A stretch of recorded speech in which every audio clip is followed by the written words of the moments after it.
Hello friends, स्वागत है आपका हमारे चैनल मेंटर्स मंडल पे। आज हम आपको प्रकाश जो लाइट चैप्टर पढ़ा रहे हैं उसका पार्ट 2 पढ़ाने जा रहे हैं। आज का टॉपिक हमारा रहेगा रिफ्लेक्शन ऑफ लाइट यानी प्रकाश के परावर्तन। पार्ट 1 में मैं आपको पढ़ाया था क्या नेचर ऑफ लाइट यानी प्रकाश की प्रकृति क्या है, प्रकाश है क्या, लाइट है क्या और लाइट की प्रकृति क्या है। हम आपको दो चीज़ें बताए थे। लाइट का दो नेचर होता है, एक होता है पार्टिकल की तरह, एक होता है वेव की तरह। अच्छे से डिटेल से बताए थे कौन साइंटिस्ट क्या दिया था, कब दिया था, तो वो डिटेल के साथ हम पार्ट 1 में बता चुके हैं। यहाँ पार्ट 2 शुरू करने जा रहे हैं जिसको हम क्या बताएंगे, प्रकाश के परिवर्तन के नियम। यानी जो लाइट है ना, हम आपको बताया था कि कोई चीज़ दिखती है, जैसे मान लीजिए कोई भी वस्तु हमको दिख रही है तो वो तभी दिखती है जब क्या है, लाइट उस पर पड़े, उस पर से टकरा के हमारे आँख पे आए, तब वो वस्तु दिखाई देगी। यानी टकरा के आना को ही तो परिवर्तन कहते हैं। लाइट को उस किसी वस्तु से टकरा के आँख तक आना ही क्या होता है, परिवर्तन होता है। ठीक, तो अब उसका नियम है, जैसे परिवर्तन ऐसे ही नहीं हो जाता है। जैसे मान लीजिए लाइट कहीं से टकरा के कहीं नहीं चल जाती है, उसका एक रूल होता है, 2 रूल होता है प्रकाश के परिवर्तन के। पहले वो बताने से पहले हम बताते हैं कि प्रकाश का परिवर्तन क्या है। जैसे देखिए, कोई भी चिकना या स्मूथ सतह ले लीजिए जो मतलब शार्प हो या शाइनिंग हो, पूरा चिकना हो, उस पर से लाइट आप देखते होंगे ना कि कहीं लाइट पड़ता है ना तो चमकता है वो बहुत ज़्यादा। यानी लाइट क्या होता है, उस पर से पड़ के रिफ्लेक्ट हो जाता है, कहीं दूसरे तरफ चल जाता है। जैसे आप ऐनक ही ले लीजिए, ऐनक जो मिरर बोलते हैं, मिरर दर्पण जिसको बोलते हैं हिंदी में। तो आप देखोगे, मान लीजिए मिरर अगर इधर से सीधा सीधा देखिए ना, यहाँ चमक रहा है ना भाई, इधर ही कहीं चमक रहा होगा, यहाँ कहीं चमक रहा है ना, तो क्या हो रहा है, लाइट इससे ना डायरेक्ट इस पे पड़ रहा है, रिफ्लेक्ट करके फिर यहाँ लेंस पे जा रहा है। तो आपको बहुत ज़्यादा यहाँ क्या दिख रहा होगा, चमक रहा होगा। बाकी बोर्ड नहीं चमक रहा है क्योंकि लाइट बाकी बोर्ड पे डायरेक्ट नहीं पड़ रहा है, इनडायरेक्ट पड़ रहा है। तो कोई भी स्मूथ सरफेस है ना, देखिए यहाँ है तो ये यहाँ से क्या हो रहा है, चमक रहा है, यानी रिफ्लेक्ट कर दे रहा है। क्यों? क्योंकि ये सरफेस क्या है, इसका बहुत चिकना है, शाइनिंग है। अब हम आ जा रहे हैं सामने तो ऐसा थोड़ी कि हमारा बॉडी भी चमक रहा है, नहीं ना, इस पर नहीं ना इसका वो फोकस चमक रहा है। क्यों? क्योंकि इस जो ये है हमारा शरीर है वो उतना सरफेस इसका चिकना नहीं है। हो सकता है लड़की रहे तो रिफ्लेक्ट कर जाता, ठीक। तो इतना जो जैसे शॉर्ट आउट हो गया या चेहरा ही हो गया, उतना इसका सरफेस जो है ना शाइन नहीं करता है कि वो क्या करे, लाइट को बहुत ज़्यादा रिफ्लेक्ट कर दे। देखिए, रिफ्लेक्शन लगभग वस्तु करती है तभी वो हमें दिखेगी, रिफ्लेक्शन नहीं होगा तब तक हमें वस्तु वो दिख ही नहीं सकती है। अब मान लीजिए हवा को हम देखें नहीं, क्योंकि हवा जो है ना लाइट को रिफ्लेक्ट नहीं कर पाता है। यानी ऐसा नहीं है कि हवा पर से लाइट टकरा के वापस चल जाए, नहीं हो पाता, इसलिए वो हमें नहीं दिखती है जनरली, ठीक। तो आप समझे कि परिवर्तन क्या होता है, रिफ्लेक्शन क्या होता है। किसी भी सरफेस से लाइट का टकरा कर वापस उसी मीडियम में चले जाना। देखिए, जो परिवर्तन होता है ना उसी मीडियम में, जैसे मान लीजिए कोई यहाँ आप एकदम सिल्वर का बना दिए, मतलब चांदी का बहुत ज़्यादा चमकीला सतह बना दिए, इस पर से लाइट इधर से आया, ठीक, इधर से लाइट आया। एक अगर लाइट का रे रहे ना तो इसको रे कहते हैं, और एक से ज़्यादा रहे ना तो इसको बीम कहते हैं। क्या कहते हैं? बीम, ठीक। तो यहाँ से टकरा के इधर वापस चला जाएगा, टकरा के क्या होगा, वापस चला जाएगा। तो इसी को कहते हैं क्या, परावर्तन, रिफ्लेक्शन। और देखिए, जिस मीडियम से आया यानी ऊपर से आया तो फिर टकरा के ऊपर ही चला जाता है। तो प्रकाश का परिवर्तन होता है ना, उसमें मीडियम चेंज नहीं होता। एग्जाम में पूछता है कि प्रकाश के परिवर्तन में मीडियम चेंज होता है क्या, माध्यम नहीं चेंज होता है।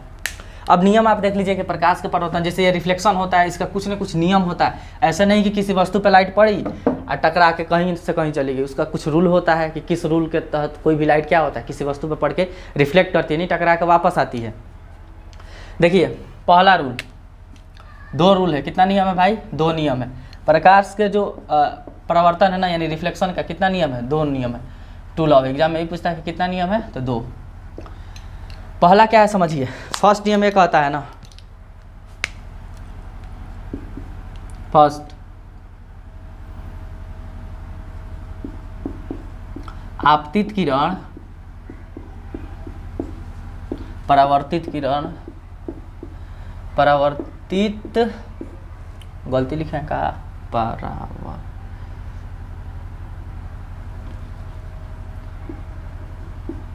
परावर्तित किरण तथा अभिलंब तीनों एक ही तल में होते हैं। इंग्लिश में बात करें तो पहले लिख देते हैं, इंसिडेंट रे, रिफ्लेक्टेड रे और normal lies in same plane. बात समझिए, आपतित किरण, परावर्तित किरण और अभिलंब तीनों एक ही तल में होते हैं। अब क्या है आपतित किरण, क्या है परावर्तित किरण और क्या है अभिलंब, यानी क्या है आपतित किरण को क्या कहते हैं इंग्लिश में इंसिडेंट रे, परावर्तित किरण को रिफ्लेक्टेड रे, और अभिलंब को क्या कहता है नॉर्मल। क्या कहते हैं नॉर्मल। हम बताते हैं क्या होता है, देखिए समझिए। मान लीजिए ये आप कोई, हम एक सरफेस बना दिए, मान लीजिए कोई टुकड़ा है, मिरर ही मान लीजिए, क्या है मिरर है, अच्छा चांदी का कोई एकदम चमकीला सतह है, इस पर से लाइट इधर से आई, इधर से कोई लाइट, अकेले तो लाइट आ नहीं सकता, हम अकेले से समझा रहे हैं। लाइट कभी भी ट्रेवल करती है ना तो एक बीम ऑफ लाइट, मतलब बहुत सारा लाइट उसी क्या है एक साथ चलती है पैरेलल। हम एक ही को बता रहे हैं। मान लीजिए कि इधर से रे आया, ठीक,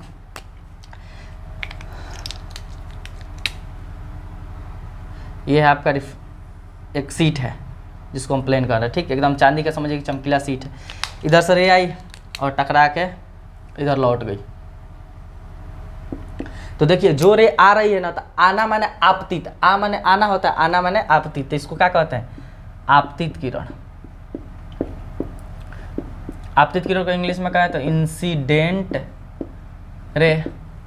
और परावर्तित मतलब लौट जाना, तो इसको कहते हैं परावर्तित किरण। क्या कहते हैं परावर्तित किरण। एक मिनट हम थोड़ा देख ले कि चमक तो नहीं रहा है।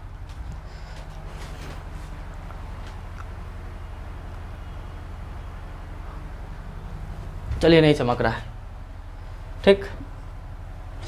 परावर्तित किरण यानी ये रे यहाँ से रिफ्लेक्ट होकर जा रही है तो परावर्तित किरण कहते हैं। इसको हिंदी हम इंग्लिश में क्या कहेंगे तो रिफ्लेक्टेड रे। क्या कहेंगे भाई रिफ्लेक्टेड रे, ठीक। और ये क्या है आपका, ये जो ब्लू वाला है इसको कहते हैं परावर्तक सतह। परावर्तक सतह इंग्लिश में क्या कहते हैं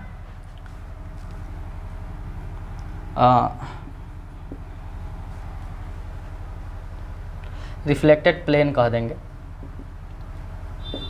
यानी परावर्तक सतह का मतलब जिस पे लाइट पड़ के टकरा के जा रही है, कोई भी आप शाइनिंग वाला कोई चमकीला चीज़ यहाँ रख सकते हैं, कोई मेटल रख दीजिए या क्या नाम है आप कोई ग्लास मिरर रख दीजिए जो चमकीला हो जिससे लाइट टकरा के लौट जाए।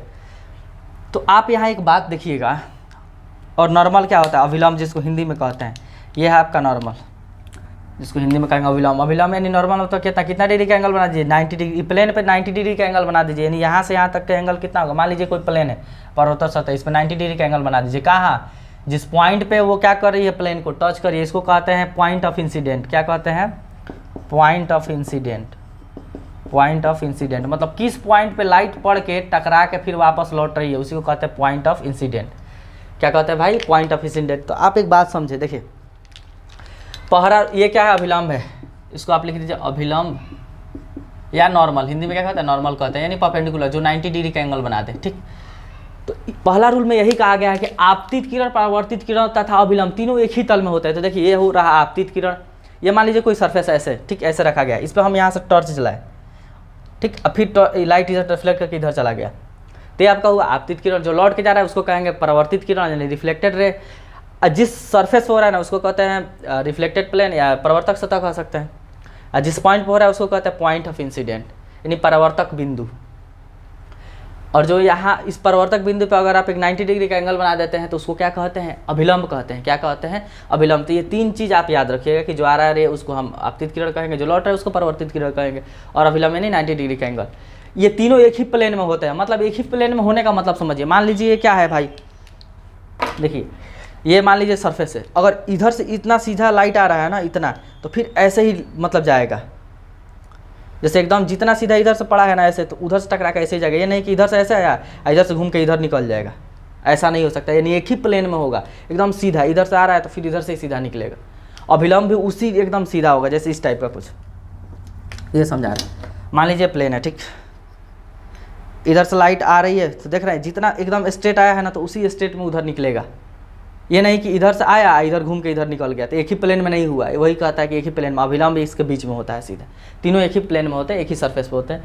ये चीज़ आप समझ में आया होंगे। सेकंड, इसमें तो रूल उतना मतलब ये वाला रूल इंपॉर्टेंट नहीं है कंपटीशन के हिसाब से, सेकंड वाला बहुत इंपॉर्टेंट है। सेकंड रूल ये कहता है ना कि आपतन कोण बराबर परावर्तन कोण, यानी एंगल ऑफ इंसिडेंस बराबर angle of reflection. Second rule बहुत इंपॉर्टेंट है, ये लिख लीजिए। सेकेंड रूल ये कहता है ना कि कोई भी जो रे है, मतलब कोई भी किरण है, जितना डिग्री के एंगल बना के आ रही है ना, उतना ही डिग्री के एंगल बना के जाएगी। यानी आपतन कोण परावर्तन कोण के इक्वल होता है। अब ये आपतन कोण कहाँ बनेगा, परावर्तन कोण कहाँ बनेगा, आप पता होना चाहिए ना कि एंगल ऑफ इंसिडेंस किसे कहेंगे और एंगल ऑफ रिफ्लेक्शन किसे कहेंगे। तो ये वाला जो पॉइंट है ना, ये आप दिख रहे हैं। तो कभी कभी एग्जाम में इतना सा क्वेश्चन पूछ लिया कि आपतन कोण किसे कहते हैं, यानी एंगल ऑफ इंसिडेंस किसे कहते हैं, तो क्या याद रखिएगा, नॉर्मल और इंसिडेंट रे के बीच जो एंगल बनता है ना, वो क्या कहलाता है, angle of incidence. Angle of incidence Hindi में बात करें तो अभिलंब तथा आपतित किरण के बीच बनने वाले एंगल को क्या कहते हैं, एंगल ऑफ इंसिडेंस। और अब इसको हम एंगल आई से डिनोट करते हैं, इस एंगल को एंगल आर से। तो यहाँ वाला क्या हो गया भाई, एंगल आई, यानी कोण आई, आई वाला क्या हो गया, कोण आर। यानी जितना डिग्री के एंगल बना के आ रही है, उतना ही डिग्री के एंगल बना के फिर रिफ्लेक्ट हो जाएगी, मतलब चली जाएगी। अब पूछेगा कि रिफ्लेक्शन कोण किसे कहते हैं, एंगल ऑफ रिफ्लेक्शन किसे कहते हैं, यानी परावर्तन कोण किसे कहते हैं, तो क्या कहिएगा, अभिलंब तथा परावर्तित किरण के बीच के एंगल को क्या कहते हैं, क्या कहते हैं भाई, एंगल ऑफ रिफ्लेक्शन, यानी परावर्तन कोण। कभी कभी पता है क्या होता है, देखिए यहाँ से कैसे देगा, कहेगा ये परावर्तक सतह है, तो कभी कभी क्वेश्चन ऐसे देता है कि परावर्तक सतह और आपतित किरण के बीच का एंगल दे देगा, ये वाला दे देगा, ये वाला पूछ लेगा। आपको पता है अभिलंब यानी टोटल एंगल कितना डिग्री का है भाई, 90 डिग्री का। यहाँ कितना डिग्री का एंगल है, 90 डिग्री का है। अब मैं बता देता हूँ अभिलंब यानी कितना डिग्री का एंगल, 90 डिग्री का।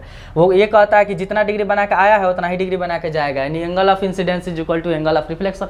आपतन कोण परावर्तन कोण के इक्वल होता है। यानी समझिए, ये जितना डिग्री, जैसे मान लीजिए कोई प्लेन है, ठीक, समझाते हैं, ये कोई प्लेन है, इधर से जितना डिग्री का एंगल बना के अगर मान लीजिए कोई लाइट आ रहा है ना, इधर से मान लीजिए आ रहा है, ठीक, और इधर से जा रहा है, तो ये दोनों का जो आप एंगल देखेंगे ना, ऐसे इस टाइप का, दोनों का एंगल क्या रहेगा, सेम। यानी जितना इससे, अरे यार मान जा, जितना डिग्री एंगल बना के बन ही नहीं रहा है, कैसे समझाएं। देखिए जितना नीचे से जितना डिग्री पे ये झुका है ना, इधर भी उतना ही झुका रहेगा। ये नहीं कि ये इधर से आया और ये चल गया इधर सीधा, ऐसा नहीं हो सकता। मान लीजिए इतना टेढ़ा है ना, तो भी इतना ही टेढ़ा जाएगा। यही कहते हैं एंगल ऑफ इंसिडेंस, यानी जितना डिग्री का एंगल बना के आ रही है ना। आप सबसे अच्छा एग्जांपल बताएं, मिरर होगा घर पे, मिरर, दर्पण, आईना, उस पर क्या कीजिएगा, टॉर्च को ना देखिए। कभी कभी क्या होता है ना, टॉर्च को मान लीजिए मिरर है, ये क्या है भाई, ये मिरर है मान लीजिए, तो टॉर्च को आप इधर से तिरछा जलाइएगा ना इस तरह, तो देखिएगा उधर उस तरह दीवार पे उधर दिखेगा आपको उसका फोकस। यानी जितना लाइट इधर से आता है ना, सब फुल उधर रिफ्लेक्ट कर देता है। आप देखिए जैसे और तिरछा जलाइएगा ना, तो और तिरछा उधर दिखेगा मिरर पे। यानी एंगल ऑफ रिफ्लेक्शन, एंगल कोण आई कोण आर के क्या होना चाहिए, इक्वल होना चाहिए। ये चीज़ आप समझ में आए। इससे एक बात आप क्या समझे कि जितना डिग्री का एंगल बना के आ रहा है, यानी समझिए सवाल कैसे देगा, कहेगा ना कि कोई लाइन है ना, कोई एंगल जो आपतन कोण है, यानी एंगल ऑफ इंसिडेंस है 30 डिग्री, यानी ये कोई परावर्तक सतह है, ये क्या हुआ, तीन चीज़ बनेगा ना, ये एंगल आ रहा है यानी आपतित किरण, ये जा रहा है परावर्तित किरण, ये अभिलंब, तो ये वाला एंगल दिया मान लीजिए 30 डिग्री आई। आपसे आर पूछ दिया, क्या पूछ दिया, आर बताओ, तो आर भी क्या होगा, ये भी 30 डिग्री, तो ये वाला 30 डिग्री।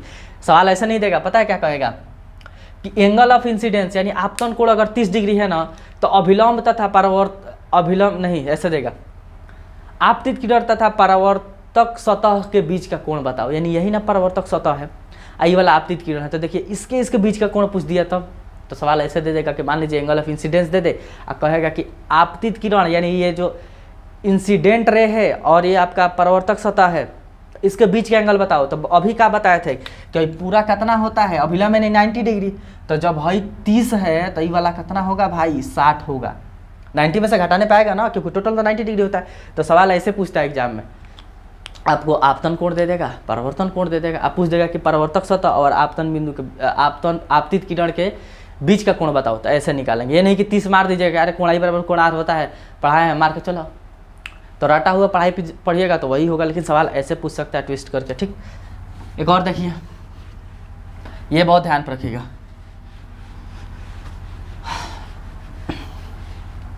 और एक सवाल ऐसे बन सकता है, सवाल ऐसे रहे कि सुन लीजिए, बोल रहे हैं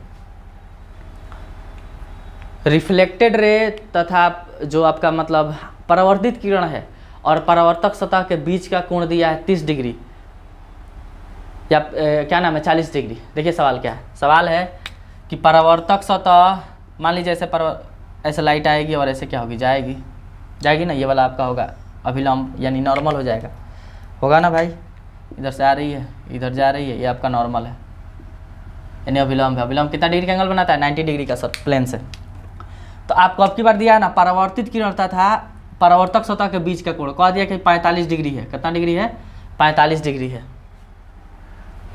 45 में तो लहा के भी तुम लोग आ जाए तो सही हो जाएगा, क्यों, क्योंकि ये 45 है तो ये भी 45 से होगा।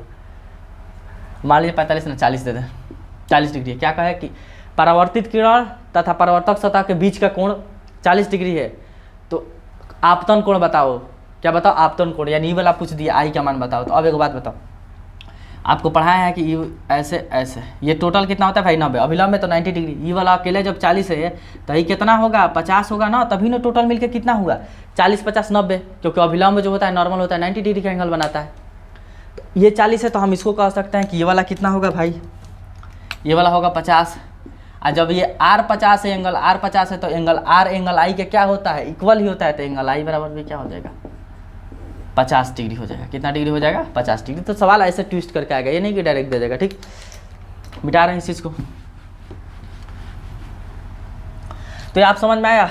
एक बात अब हमें बताइए, हम कहें कि एंगल I एंगल R के, कोण I कोण R के इक्वल होता है, नहीं जितना डिग्री एंगल बना के कोई लाइट आ रहा है उतना ही डिग्री एंगल बना के क्या होगा, वो रिफ्लेक्ट कर देता है, नहीं चला जाएगा। तो एक बात बताइए, अगर अभिलंब के, मान लीजिए कोई मिरर है, आई मिरर है, ठीक है, चाहे यही मिरर है, तो इधर से जितना डिग्री बना के मान लीजिए कोई लाइट है, इधर से जितना डिग्री बना के आ रहा है उतना ही डिग्री बना के उधर से क्या होगा, चला जाएगा, यही ना हम कह रहे हैं। तो ये जैसे जैसे उठेगा ये भी उठेगा ना, ये जैसे जैसे डाउन होगा, मतलब जितना कम एंगल होगा उतना ही कम एंगल पे भागेगा, समझ रहे हैं। अब मान लीजिए अगर ये उठते उठते ये एंगल ऑफ इंसिडेंस है, यानी ये जितना उठेगा ये रिफ्लेक्टेड है उतना भी उठेगा, ये एकदम सीधा हो गया, सीधा यानी एकदम 90 डिग्री यानी नॉर्मल के सापेक्ष, यानी जिस तरह नॉर्मल है ना उसी साइड में अगर लाइट आने लगा, तो हम कहने का मतलब ये कह रहे हैं, ये हो गया आपका क्या नाम, परावर्तक सतह। आपको पता है कि इस तरह लाइट आ रहा है, ऐसे जाता है, बीच में क्या होता है नॉर्मल, क्या होता है नॉर्मल। हम ये कह रहे हैं ना कि लाइट जो आप है ना एकदम नॉर्मल के ही दिशा में है, ये मान लीजिए नॉर्मल है, और लाइट भी इसी पे एकदम, आप मतलब किसी मिरर पे ना एकदम सीधा टॉर्च जला के देखिएगा, एकदम सीधा, टेढ़ा कीजिएगा तो उधर से टेढ़ा निकल जाएगा ना, सीधा कीजिएगा ना तो जाएगा टकरा के फिर उसी लाइट पे आ जाएगा एकदम सीधा। तो अगर आप ये मान लीजिए कोई रे इधर से आ गया नॉर्मल, ये तो नॉर्मल हो गया, लाल वाला नॉर्मल है, इस पर कोई रे आ गया ब्लू, तो जिस डिग्री से आया है ना फिर उसी हिसाब से क्या होगा, इसी पे लौट जाएगा। क्यों लौटेगा, क्योंकि एक बात बताइए, हम क्या कहे थे कि नॉर्मल और इंसिडेंट रे के बीच बनने वाले एंगल का आपतन कोण कहते हैं। तो पता है कि नॉर्मल यही है, यानी अभिलंब यही है, आपतित किरण इसी पे आ रहा है, यानी 0 डिग्री का एंगल बन गया ना, तो फिर 0 डिग्री ही बना के वापस लौटेगा। तो एग्जाम में भी पूछता है कि अगर आप अभिलंब के सापेक्ष, यानी अभिलंब के रेखा, अभिलंब जिस तरह है ना उसी डायरेक्शन में अब अगर आप लाइट को क्या कर रहे हैं, जला रहे हैं, यानी रिफ्लेक्ट करा रहे हैं, तो फिर लाइट पुनः अभिलंब के ही दिशा में क्या होती है, लौट जाती है। एग्जाम्पल आपको देखना है तो घर पे टॉर्च जलाइएगा, एकदम सीधा आँख आएगा, जिस तरह जलाएगा ना उसी पे एकदम रिफ्लेक्ट करता है। तो क्योंकि 0 डिग्री का एंगल बना के जा रहा है तो 0 डिग्री बना के क्या होगा, फिर रिफ्लेक्ट करेगा। इस चीज़ को आप ध्यान पर रखिएगा। अब एक बात बताइए,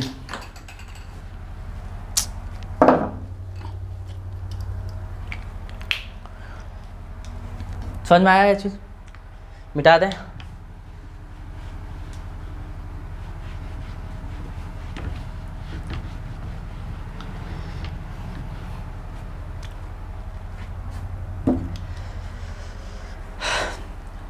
आप समझें कि प्रकाश का परावर्तन कैसे होता है, यानी रिफ्लेक्शन ऑफ लाइट कैसे होता है। उसके लिए क्या चाहिए, जो सरफेस है एकदम शाइनिंग और स्मूथ होना चाहिए, चिकना होना चाहिए, तभी होगा। मान लीजिए कोई रुखरा या सब किसी चीज़ से रिफ्लेक्शन, देखिए रिफ्लेक्शन तो मैक्सिमम चीज़ से होता है, तभी वो चीज़ हमें दिखाई देती है।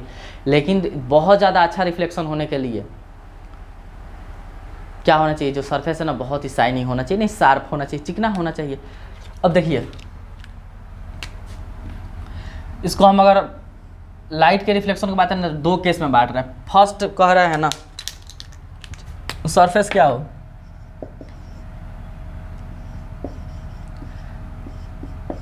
स्मूथ या शाइनिंग सरफेस, यानी कहने का मतलब एकदम चिकना सतह हो,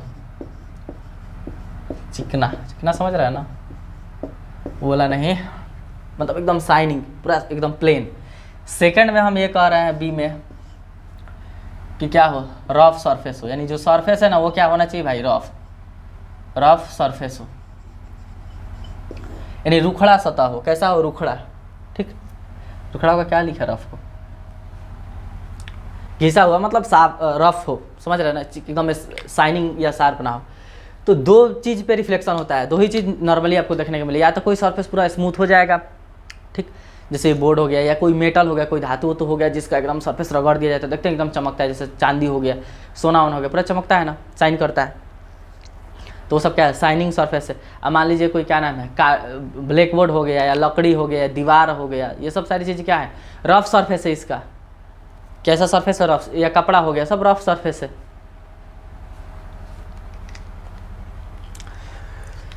तो स्मूथ सरफेस से जब ये होता है ना, अब क्या नाम है, लाइट रिफ्लेक्ट करती है ना, तो देखिए क्या होगा, सभी बीम एक ही डायरेक्शन में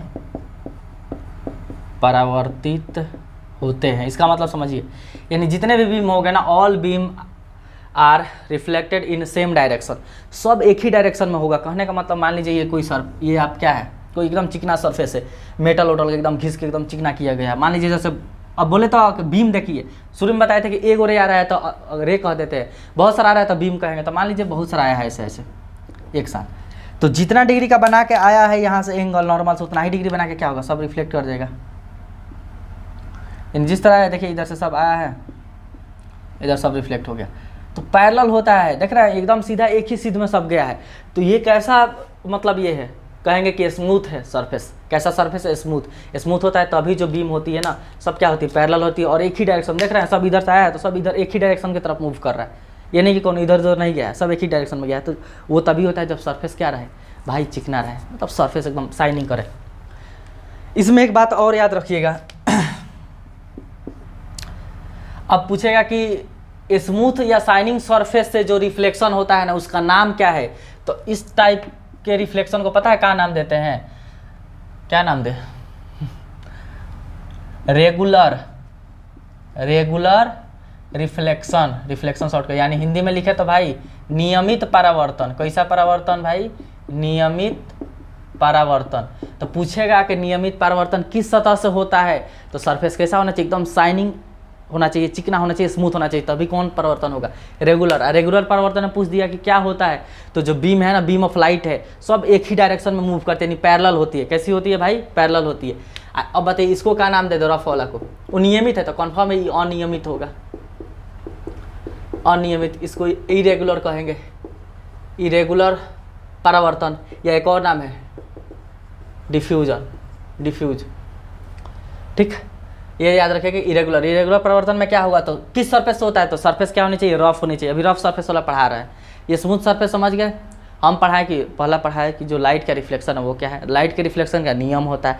फिर पढ़ाए कि लाइट का रिफ्लेक्शन अलग अलग सरफेस से कैसी होती है, यानी अगर स्मूथ सरफेस है तो ये दो याद रखना कि एक ही डायरेक्शन में मूव करेगा, उसको नियमित कहते हैं।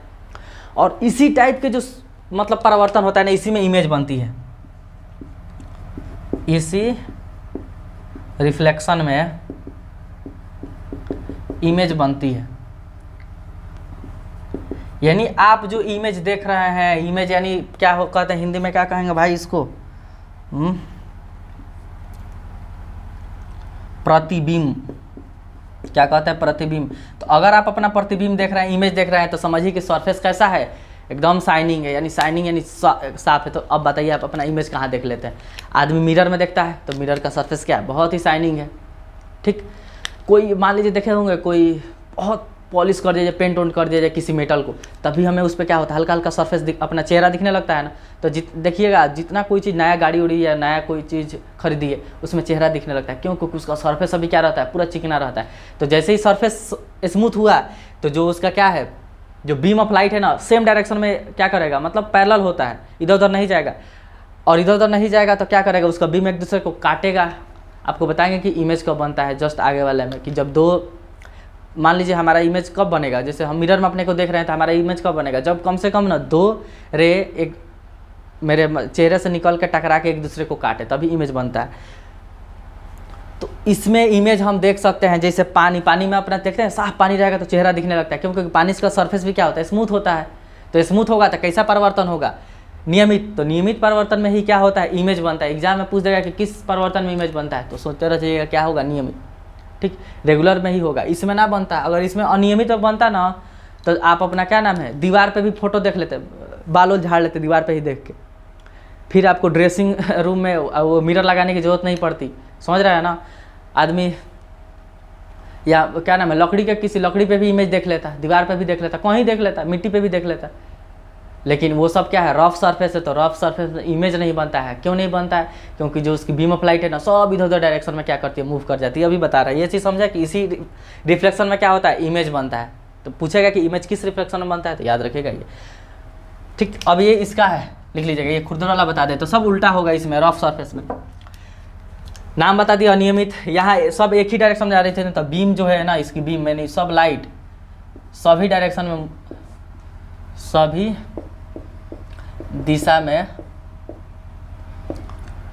चली जाती है, सभी दिशा में चली जाती है। यानी मान लीजिए यहाँ कोई सरफेस है, इधर से आया, मान लिया आएगा तो सब तो एक ही डायरेक्शन लेकर, मान लिया आया एक ही डायरेक्शन लेकर। सरफेस रफ बनाना है भाई, सरफेस कैसा बनाना है, रफ, क्योंकि ये रफ सरफेस है। तो मान लीजिए कुछ ऐसा बना दीजिए सरफेस। अब कहिएगा कि सर मान लीजिए दीवार को अगर आप क्या नाम है, उसको प्लास्टर वास्टर कर दे रहे हैं, तो इतना तो रफ नहीं होता है। आप हम अपने आँख से देख रहे हैं तो रफ नहीं लग रहा है ना, लेकिन उसको जब जूम करके देखा जाए ना, माइक्रोस्कोप से, होता इतना गड्ढा, इतना गड्ढा दिखेगा। ठीक, तो वो रफ बहुत ज़्यादा है। ये आपको भले प्लेन दिख रहा होगा, लेकिन इसमें भी बहुत ज़्यादा रफनेस है। ठीक, इस तरह नहीं रहता तो मान लीजिए चेहरा पे भी क्या बनने लगता है, किसी के बन जाता है, इमेज बन जाता ना। तो ऐसा नहीं है, वो भले चिकना दिख जाता है लेकिन होता नहीं है। ठीक, मान लीजिए अब कभी किसी कागज़ को लीजिए, उस पर तेल उल गिरा दीजिए, उसमें हल्का दिखने लगेगा। क्यों, क्योंकि तेल की वजह से जो सरफेस है ना, चिकना हो जाता है। इस तरह कागज़ पे इमेज नहीं बनेगा, क्योंकि कागज़ बहुत रफ होता है। रफ होता है तभी तो लिख पाते हैं।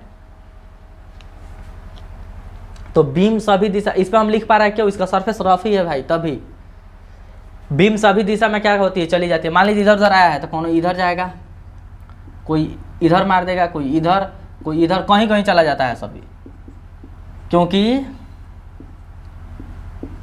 सरफेस इसका क्या नाम है, इधर देख रहे हैं। मान लीजिए टेढ़ा है, तो इसके लिए एंगल ऑफ इंसिडेंस मतलब कोणाई होगा ना, अलग होगा, यानी आपतित कोण अलग होगा, आपतन कोण अलग होगी। इसके लिए आपतन कोण अलग होगा, इसके लिए आपतन कोण अलग होगा, सबके लिए आपतन कोण अलग होगा। क्यों, क्योंकि सबके लिए अभिलंब अलग होगा, सब इधर उधर टेढ़ा उड़ा है। तो जब सबका आपतन कोण अलग हुआ तो सबका परिवर्तन कोण भी अलग होगा। समझ रहे हैं, इसीलिए सब इधर उधर छितरा जाएगा। लेकिन इस टाइप के परिवर्तन में क्या होता है, आपतन कोण सबका सेम होता है, तो परिवर्तन कोण भी सबका क्या होगा, सेम ही होगा। इसमें इमेज नहीं बनती है, इमेज फॉर्मेशन नहीं होगा, इमेज नहीं बनेगा। रीजन क्या है, मान लीजिए कोई, हम क्या बोले कि इमेज बनने के लिए ना दो लाइट एक दूसरे को काटना चाहिए। एगो इधर अपने नानी घर गया, एगो मौसी घर चला गया, तो कहाँ से कभी दोनों काटेगा, नहीं काटेगा तो इमेज नहीं बनेगी। लेकिन इसमें बनता है इमेज। तो इस टाइप में रिफ्लेक्शन में, अनियमित में, इरेगुलर में, रफ सरफेस से जो भी रिफ्लेक्शन होता है, इसमें इमेज की फॉर्मेशन नहीं होती है। ठीक, अब जो एक बात बताने जा रहे हैं, जो एग्जाम में पूछा है कि बताइए, अच्छा यहाँ इमेज नहीं बन रही, यहाँ बन रही है, तो क्या ये किसका फेल्योर है। हम कहते हैं कि प्रकाश के परिवर्तन का जो नियम होता है, law of reflection of light, यानी प्रकाश के परिवर्तन के नियम का फेल्योर है। नहीं, एग्जाम में पूछता है कि कौन सा परिवर्तन है, यानी नियमित परिवर्तन, अनियमित परिवर्तन, क्या दोनों प्रकाश के परिवर्तन के नियम को मानते हैं, यानी फॉलो करते हैं। तो हाँ, ये भी प्रकाश के परिवर्तन, आप लिख लीजिएगा कि जो परिवर्तन का नियम होता है ना, परावर्तन के नियम का पालन करती है, ये भी पालन करती है परावर्तन के नियम का। नहीं, जितना डिग्री का इसमें बना के आएगी ना, उतना ही डिग्री पे जाएगा। लेकिन इधर उधर जाने का रीजन क्या होना कि सबका एंगल ऑफ इंसिडेंस अलग है। क्यों, क्योंकि सबके लिए अभिलंब अलग है। कोई देख रहा है, कोई टेढ़ा है, इधर उठा है, इसलिए। लेकिन ये भी प्रकाश के परिवर्तन का नियम का पालन करती है। और ये तो भाई करती है, ये भी प्रकाश के परिवर्तन के नियम का, प्रकाश के परावर्तन के नियम का पालन करती है। यानी जितना डिग्री एंगल बना के आएगा, उतना ही डिग्री बना के जाएगा। तो बहुत लोगों को क्या रहता है, कन्फ्यूजन रहता है। एग्जाम में पूछ देता है क्वेश्चन की जो इरेगुलर रिफ्लेक्शन है ना, क्या उसमें प्रकाश के परिवर्तन के नियम लागू होते हैं, तो देखिए दोनों में लागू होता है, ये बात आप ध्यान पर रखिए। पूछा हुआ क्वेश्चन है प्रीवियस में, फिर आप ऊपर ऊपर पढ़ के जाइएगा ना, ऐसे 70 का 71 नहीं होगा, चीज़ें इतनी डिटेल के साथ पढ़नी पड़ती हैं फिर होगा। ठीक, तो आप समझे किस में इमेज बनेगा, किस में नहीं बनेगा, किस में जो प्रकाश के परिवर्तन का नियम है दोनों में लागू होता है। ठीक, इसमें भी होता है, इसमें भी होता है। अनियमित परिवर्तन कैसे होगा, रफ सरफेस से होगा। शाइनिंग सरफेस से कौन होगा, ये नियमित परिवर्तन होगा। इसके लिए कौन है, वाटर वाटर हो गया, चाहे जितना आप अपना चेहरा जहाँ देख पा रहे हैं ना, समझिए उसका सरफेस चिकना है, वहाँ कैसा परिवर्तन हो रहा है, नियमित। कैसा परिवर्तन, मान लीजिए 3-4 चीज़ दे दे, कहेगा किस में नियमित परिवर्तन होगा, तो सोचिए किस में अपना चेहरा आप देख सकते हैं, उसका क्या होगा, नियमित परिवर्तन होगा, नहीं रेगुलर रिफ्लेक्शन होगा।